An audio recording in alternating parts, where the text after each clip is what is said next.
கர்நாடக முன்னாள் முதல்வர் எடியூரப்பா முறைப்படி பாரதிய ஜனதா கட்சியில் தன்னை இணைத்துக் கொண்டார்.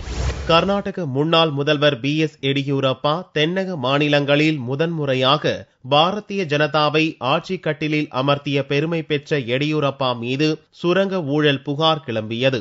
இதைத் தொடர்ந்து 2011ஆம் ஆண்டில் முதல்வர் பதவியை இழக்க நேர்ந்தது.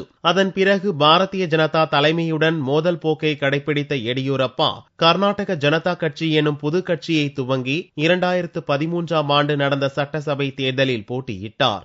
வெறும் 6 தொகுதிகளில் மட்டுமே கட்சி வெற்றி பெற்றதால் எடியூரப்பா மனம் வெதும்பி போன நிலையில் பாரதிய ஜனதா பிரதமர் வேட்பாளராக அறிவிக்கப்பட்ட குஜராத் முதல்வர் நரேந்திர மோடி கர்நாடகாவில் கட்சியை பலப்படுத்தும் நடவடிக்கையை துவக்கினார். பாரதிய ஜனதாவில் மீண்டும் இணையும்படி மேலிடம் விடுத்த வேண்டுகோளை ஏற்ற எடியூரப்பா வியாழனன்று பெங்களூரில் நடந்த விழாவில் முறைப்படி மீண்டும் தாய் கட்சியில் இணைந்தார். பாரதிய ஜனதாவிலிருந்து விலகியது தவறு என்பதை புரிந்து கொண்டதாகவும் லோக்சபா தேர்தலில் 20க்கும் மேற்பட்ட இடங்களை கைப்பற்றுவோம் என்றும் எடியூரப்பா கூறினார்.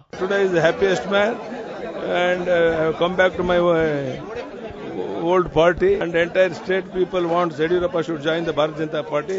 I have fulfilled their wishes. We will start touring in the state about preparation of Lok Sabha election, hoping that we must get more than 20 seats. தனக்கு எதிரான ஊழல் குற்றச்சாட்டுகளை பொய்யாக்கி நிரபராதியாக வெளிவருவேன் என்றும் நம்பிக்கையுடன் எடியூரப்பா கூறினார். பாரதிய ஜனதாவுடன் கர்நாடகா ஜனதா கட்சி கடந்த வாரமே இணைந்துவிட்ட நிலையில் எடியூரப்பாவுடன் முன்னாள் அமைச்சர்கள், இந்நாள் எம்எல்ஏக்கள் என அவரது ஆதரவாளர்கள் ஆயிரக்கணக்கானோர் மீண்டும் பாரதிய ஜனதாவில் சேர்ந்துள்ளனர்.